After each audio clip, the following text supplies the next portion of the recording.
Well, everyone, you might be trying to figure out whether you want to buy an iPad or a MacBook. Now, the thing I can definitely tell you is, depending on your use case, one of these devices can either be the go-to, or one of these are going to be one of your side devices. Now, this is what I'll tell you. I very rarely would recommend people to go and buy both. If you have all the money, or if you have the option of buying both, or you can buy a brand new MacBook or a brand new iPad and buy a used, third-party MacBook or iPad for a little bit cheaper, then it makes sense to buy two. But if you have, if you're on a budget, I would probably tell you, in my personal opinion, right, without beating around the bush, a MacBook is probably always going to be a better device than an iPad, right? There are some advantages for an iPad, but I love having a MacBook. I feel like all of my desktop applications and everything I'd really ever need inside of a device, I can get done within my MacBook. I'm recording this on my MacBook. I do all my primary work on my MacBook. It is my go-to device, and that is the one that I kind of look at as being my favorite, device to own. Now, on the other side, right, we have our devices like our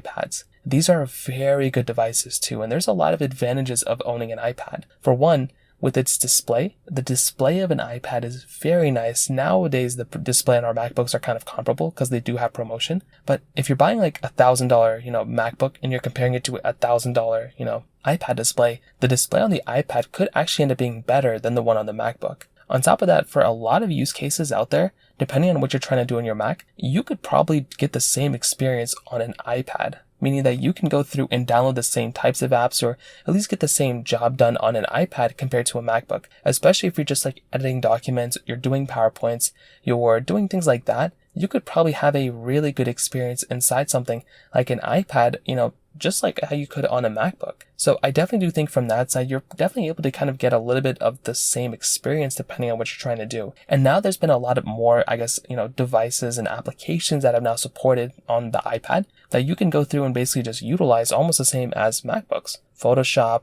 we have Final Cut Pro we have a lot of things that are coming out for our iPads that used to not be there for our iPads, but now are supported, and it's a very, very cool thing to have. One other cool advantage for something like an iPad, besides like the touchscreen and stuff like that, is the ability of having mobile data connection on an iPad. If you're out and about, and if you're trying to go through and, like you're traveling and whatever, having an iPad that you can buy a cell connection plan for is actually a very, very nice, convenient thing. It is so nice being able to go through and actually just pick up an iPad and be able to go and travel with it and do whatever you need to do with it, and being able to still be on the internet even if you're in the middle of nowhere. Right now on my MacBook that I'm recording this in a parking lot somewhere, I have to go through and tether it to my phone, which isn't the worst thing ever, but it is noticeably slower. It just isn't as fast, and it is kind of a process to do that. Whereas on my iPad, it's a much easier, simpler process. The speeds are so much faster, and it's more of a seamless experience. It feels more less friction than something like a MacBook, I feel like, especially traveling, and it's also lighter to travel with. But with a MacBook,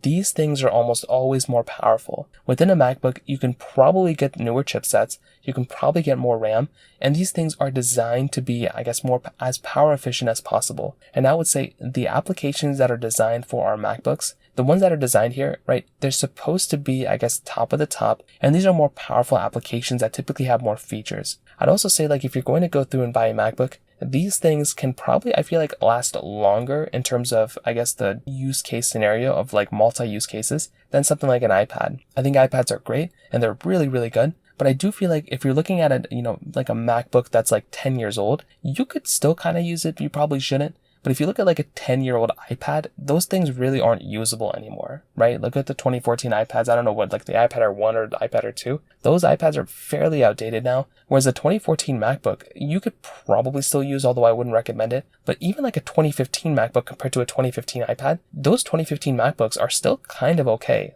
You could still do a lot of stuff with them if you need to. So I kind of think the longevity of a MacBook is probably better, especially with the latest generation of MacBooks. These are probably better than the latest generation of iPads, just in terms of the longevity of them. I also think when you look at, the capability behind a MacBook, there's a lot of capability there. And that's why I'd always recommend having a MacBook. But I do like the iPads because you do have a more portable machine. You have that data connection you can connect to at any time. And also you have a camera on that thing that's also very, very good quality. So having those many types of features is a very nice thing.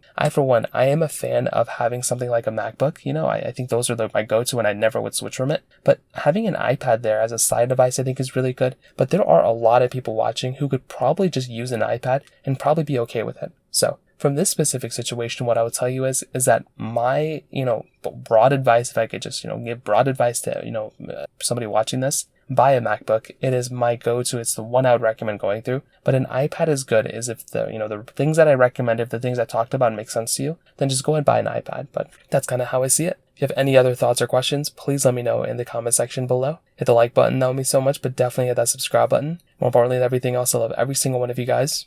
Hopefully I'll catch you guys in the next video. Peace out till then.